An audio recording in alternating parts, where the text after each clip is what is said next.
So hello friends, आज मैं आपके लिए एक और वीडियो लेके आ चुका हूँ अपने जीएसएम पटेल चैनल पे।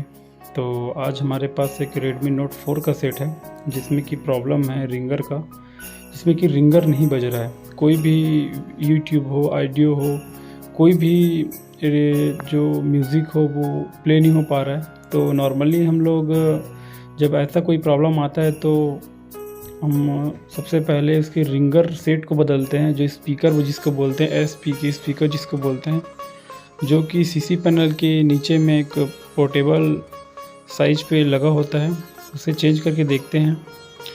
अगर उस पोर्टेबल स्पीकर को चेंज करने से भी यदि आपका प्रॉब्लम सॉल्व ना हो रहा हो तो हम आगे इस फ़ोन का या जो भी फ़ोन हो उसमें ट्रेसिंग करके फॉल्ट को फाइंड करके रिपेयरिंग करने की कोशिश करते हैं। तो चलिए इसमें भी हम लोग पहले देख लेते हैं कि जो ऑडियो के रिंगर को बजने के लिए जो ज़रूरी वोल्टेज है और जो कंपोनेंट्स में जीआर मतलब ग्राउंड रेजिस्टेंस है वो हमें मिलता है कि नहीं। और इसके साथ ही इसके स्पीकर को भी हम एक बार टेस्ट कर लेंगे, इसके जो रिंगर सेट है इसको भी टेस्ट कर लेंगे कि वो सही है कि नहीं। क्योंकि ये शॉप से भी लौट चुका है, एक दो शॉप से, वहाँ पे भी ये रिपेयरिंग नहीं हो पाया था। तो चलिए इसे डिसेंबल कर लेते हैं और देखते हैं कि इसमें प्रॉब्लम क्या है, क्यों न्यू स्पीकर या न्यू रिंगर लगाने के बाद भी इसका जो ऑडियो है वो बज नहीं रहा है, जो रिंगर है वो बज नहीं रहा है।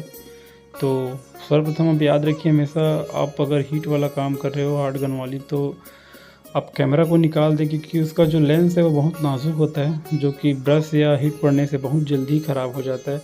क्योंकि हम इसको बोर्नियो पे भी देखेंगे कि ये बोर्नियो पे कहाँ से इसका इनपुट हो रहा है, कहाँ से आउटपुट हो रहा है। चलिए बोर्नियो पे आ जाते हैं। तो ये Redmi Note 4 का एक कॉलकॉम CPU बेस्ड IC है, जिसमें कि PMI 8940 लगा होता है, जो कि इसका DC to DC IC plus charging IC plus light IC plus graphic IC होता है। यहीं से इसका VPH भी जनरेट होता है। ये VPH को देख लेते हैं कि VPH कहाँ पे गया है और ऑडियो IC का कौन से पिन पे, कौन से बॉल पे कनेक्ट है। तो सर्वप्रथम हम Redmi Note 4 का Qualcomm बेस्ड इसका डाटा शीट को निकाल लेते हैं, जिससे कि हमें रिपेयरिंग करने में आसानी हो। और हम आते हैं ये अपना स्पीकर माइक रिंगर वाला PDF पे क्लिक करते हैं। थोड़ी देर लगती है क्योंकि अभी जो जस्ट बोर्नियो ने एक अपडेट दिया है, तब से थोड़ा सा जो बोर्नियो हो बग से चल रहा है। और ये देख लीजिए, ये अपना Redmi Note 4 का PCB खुल चुका है और इसका जो रिंगर IC है वो देखिए यहाँ पे माउंट है। हमेशा याद रखिए, रिंगर IC के पास दो सीरीज़ में कॉइल लगे होते हैं, जिसका रंग काला या फिर काले के साथ उसके अंदर में घेरा का होगा, वो उसकी पहचान है। और रिंगर IC पहचानने का सबसे आसान तरीका भी जो आगे से रिपेयरिंग करते आ रहे हैं और जिसको कंपोनेंट की नॉलेज होगी वो अच्छी तरीके से जानते हैं कि रिंगर IC या ऑडियो IC के पास ही दो सीरीज़ में कैपेसिटर लगे होते हैं, जिसके दोनों तरफ ही GR आते हैं। और हमने ये इसका PDF खोला है सिस्टमेटिक का। देखिए बोर्नियो पहले से बहुत ही ज़्यादा बग दे रहा है, मतलब कि स्लो चल रहा है। वैसे सर्विस फास्ट है बट अपडेट बहुत अच्छे से आती है बोर्नियो पे। और ये देखिए, ये हार्डवेयर सोल्यूशन, ये देखिए, ये अपना लेआउट खुल चुका है Redmi Note 4 का। और यहाँ पे ये देखिए, ये मैं जूम करता हूँ, U2000 मतलब U2000 जो उसका पार्ट नंबर है, IC का पार्ट नंबर है, जो कि यहाँ पे स्थित है। अब इसका जो स्कीमेटिक देखते हैं वो कहाँ पे है, क्योंकि हमें तो IC का जो रिंगर IC है उसका पार्ट नंबर मिल चुका है U2000। अब उस पार्ट नंबर को हम जो स्कीमेटिक है उसमें जाके पेस्ट करेंगे और देखेंगे कि यही इसका रिंगर IC है कि नहीं। क्योंकि हम लोग जल्दबाजी में कोई भी काम नहीं करेंगे, क्योंकि ये इलेक्ट्रॉनिक्स गैजेट है जो कि थोड़ी सी गलती में भी ख़राब हो जाते हैं। तो थोड़ा ध्यान देके इसको काम करके देखिए। मैंने जो U2000 उसको सर्च किया और यहाँ पे आ गया है। यहाँ पे सीरीज में 2 कैपेसिटर लगे हैं, 2 रजिस्टर लगे हैं, 2 आउटपुट में कॉइल लगे हैं, तो कंफर्म यही इसकी रिंगर आईसी है। अब इस रिंगर आईसी में हम देखते हैं कि इसका जो आउटपुट है, इनपुट है, उन पे जो रीडिंग है वो प्रॉपर है कि नहीं। तो मल्टीमीटर ले लेते हैं। मल्टीमीटर लेने के बाद इस तरह देखते हैं। ये देखिए यहाँ पे हमें बीप आ रहा है। यहाँ पे दोनों कॉइल के आउटपुट पे हमें बीप आ रहा है, इसका वीपीएच के लाइन पे भी हमें बीप आ रहा है।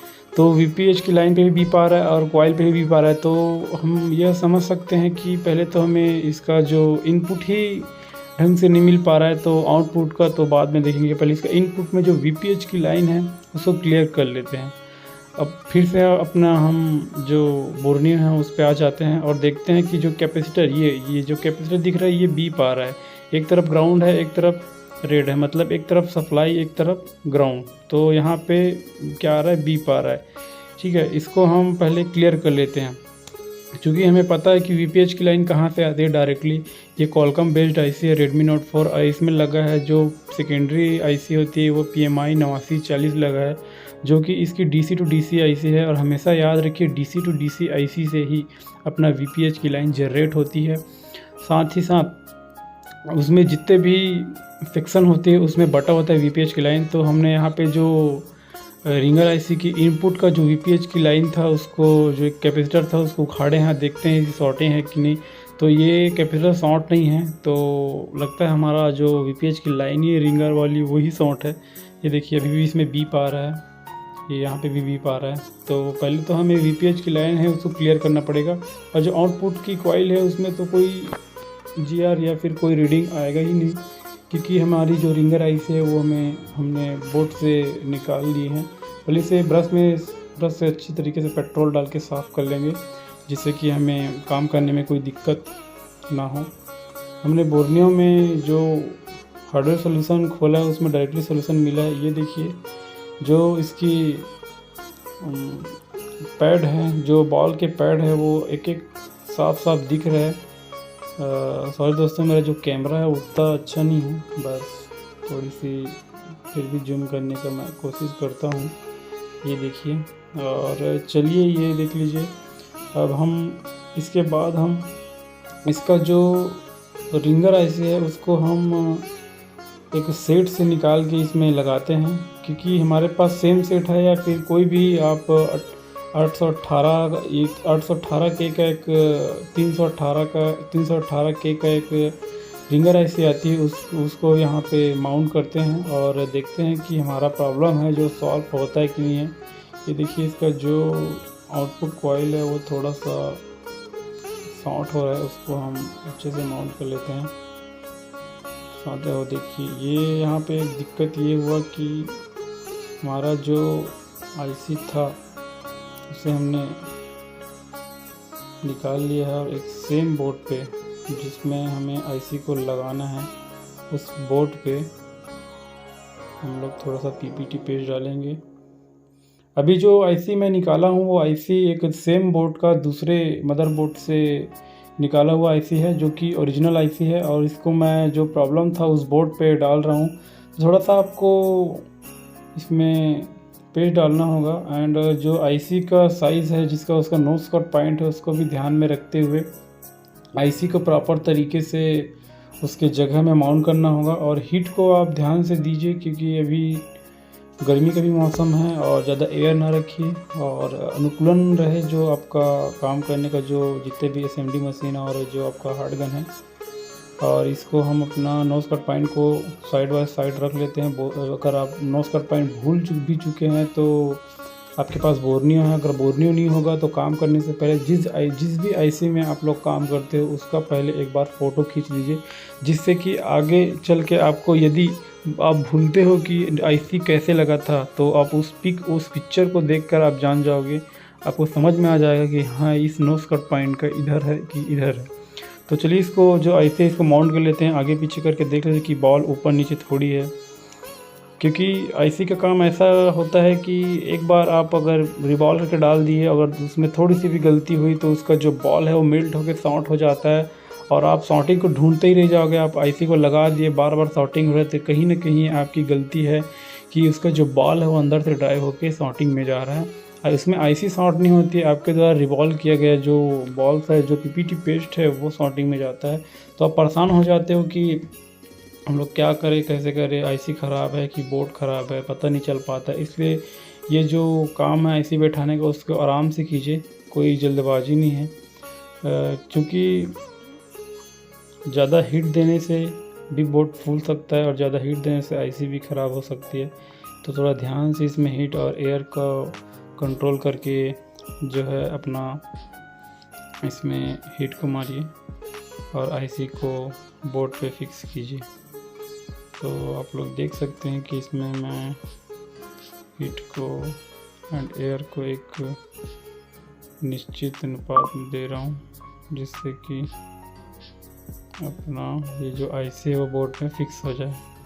अब एक डीजल लीजिए या फिर कोई भी एक छोटी सी चिमटी लीजिए, जिससे कि अगर आपको लगे कि आपका बोर्ड और आईसी जो है गर्म हो चुका है और उसमें अंदर में लगा हुआ बॉल जो पीपीटी पेस्ट या अगल बगल में जो कंपोनेंट्स है वो मेल्ट हो चुके हैं, तो आप उसको अच्छे से हिला दीजिए। देखिए मेरा आईसी आसानी से लग चुका है प्रेस। इसे थोड़ा सा बोर्ड गर्म है, बोर्ड को भी ठंडा होने देते हैं। साथ ही साथ हम थोड़े से पेट्रोल में आईसी में जो लगाए पीपीटी पेस्ट जिसमें एक्स्ट्रा होगा उसको पेट्रोल से हम लोग साफ़ कर देंगे। साफ़ करने के बाद थोड़ा ठंडा होने देंगे। और यहाँ पे थोड़ी सी लाइट चली गई थी दोस्तों, जिसके कारण हमें थोड़ा सा प्रॉब्लम हुआ था। अब चलिए सेट को हम फिट कर लेते हैं अपने फ़ोन पे और देखते हैं कि इसमें जो प्रॉब्लम है वो प्रॉब्लम हटा है कि नहीं। इसमें प्रॉब्लम था रिंगर का, और रिंगर का प्रॉब्लम इसमें हटा है कि नहीं उसको एक बार चेक कर लेते हैं। जो रिंगर हम निकाले हैं और एक बार आईसी को लगाने के बाद एक बार अपना जीआर चेक करेंगे। इसमें जीआर ठीक आ रहा है, ये देखो इधर, हाँ ये देखो आईसी लगाने के बाद भी जो राइट हैंड साइड में जो इसका कनेक्टर है, जो वी बैट की करे जो इस पीके का कनेक्टर है, उसमें क्या आ रहा है, बीप आ रहा है। तो मतलब यहाँ पे एक लाइन शॉर्टिंग पे है। अब ये शॉर्टिंग आईसी से है कि उसके पत्ते से है कि उसके जो सीसी पैनल उससे है, इस चीज़ को भी हमें ट्रेसिंग करना पड़ेगा। तो एक बार हम कनेक्टर को निकालते हैं। अब कनेक्टर निकालने के बाद वहाँ पे चेक किए तो वहाँ पे नहीं आ रहा था। अब क्या, कनेक्टर लगाने के बाद फिर चेक कर रहे हैं, अब देखते हैं यहाँ पे आ रहा है कि नहीं। देखिए कनेक्टर लगाने के बाद यहाँ पे आ रहा है। एक बार सीसी पैनल को निकाल के इसके पत्तों को निकाल लेते हैं। प्रॉब्लम मुझे इस पत्ते में लग रही है, क्योंकि ये पत्ता ख़राब लग रहा है मुझे। ये पत्ता ख़राब है, इसका मतलब ये नहीं कि हम इस पत्ते को रिप्लेस कर दें कि और कुछ कर दें। इस पत्ते को बिना रिप्लेस करे भी आप इस प्रॉब्लम को ठीक कर सकते हैं। हमें सिर्फ बोलते हैं 2 पैसे की एक कोई क्या बोलते हैं जंपर वायर की ज़रूरत होगी, छोटे छोटे, जो कि स्पीकर से लेकर मदरबोर्ड तक पहुंच सके। और इस रिंगर को भी हम एक बार चेक करते हैं। देखिए रिंगर तो मुझे सही लग रहा है, रिंगर एकदम परफेक्ट है। तो हम लोग एक जंपर वायर ले लेते हैं और जंपर वायर लेते हैं तो इसके दोनों जो टर्मिनल हैं प्लस एंड माइनस, दोनों टर्मिनल में हम सोल्डिंग कर देंगे। ये अपना सोल्डरिंग आयरन, इसको धीरे से हम लोग सोल्डरिंग कर देते हैं। ये ऐसा, ये हो गया सोल्डरिंग। एंड इसके जस्ट सेकेंड कनेक्शन को भी हम उसी पे सोल्डरिंग करेंगे। ये अपना हो जाएगा, ये अपना सेकेंड वाला भी हो गया। थोड़ा चेक इधर पीपीटी पेस्ट लगाते हैं। ये थोड़ा हल्का से करना पड़ेगा क्योंकि प्लास्टिक का भी पिघले नहीं, ध्यान रखिए। देखिए एक निकल गया, तो फिर अच्छे से करते हैं। ये हाँ अच्छे से थोड़ा सा ये हो गया। अब इसका जो दोनों टर्मिनल एक ही साथ जोड़े थे उसको बैक जो है उसको हम लोग काट लेंगे और इसको जो पीसीबी से पीसीबी के पीछे इसको माउंट कर देंगे। क्योंकि हम लोग ध्यान ये देंगे कि अगर मैं उसको जो सीसी पैनल पे जो कनेक्टर है जो स्पीकर के साथ कनेक्ट होता है, अगर उसको नहीं तोड़ता हूँ तो उसके बाद फिर ये शॉर्टिंग देगा। उससे अच्छा मैं क्या करूँ, एक बार चेक करता हूँ। ये मैं चालू कर लूँगा सेट को। ये हो गया सेट चालू। उसके उसके बाद देखते हैं इसका जो रिंगर प्रॉब्लम है बजाता है कि नहीं, बनता है कि नहीं। देखिए सेट बार बार बंद हो रहा है, लगता है इसमें चार्जिंग नहीं है। इसको चार्जिंग में कनेक्ट कर लेते हैं पहले। इसके बाद ये देखिए चार्जिंग में कनेक्ट कर चुका हूँ इसको मैं, पावर बटन को दबाया और सीटी चालू हो गया।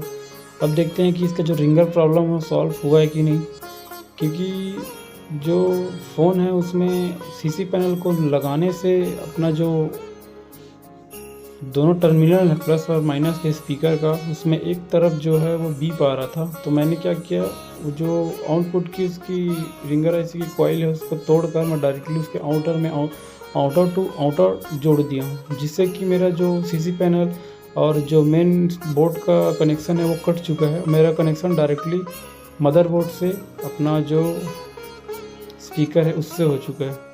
अब देखते हैं इसमें ये थोड़ा सा टच भी इसको वर्क नहीं कर रही। इसके यूनिवर्सल कोड है, ये यूनिवर्सल बोलते हैं इसको, क्योंकि अधिकतर 80% जो लोग हैं वो एन ही डालते हैं या एल डालते हैं। और ये सेटिंग में आ जाते हैं। तो सेटिंग में इसके बाद आते हैं आप लोग साउंड एंड वाइब्रेशन पे, और ये आ गए हम लोग। और उसके बाद आते हैं हम लोग ऑल रिंग में। उसके बाद हम लोग चेक करते हैं कि रिंगर बज रहा है कि नहीं। तो ये देखो अभी तो नहीं बज रहा है, क्योंकि ये फ़ोन लगता है कुछ ये साइलेंट में, पहले साइलेंट हटा देते हैं।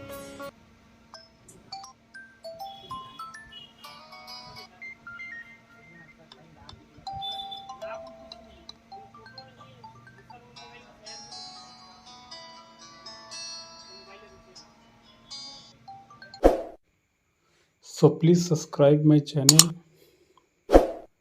and press bell icon and like my video and share my video, and please comment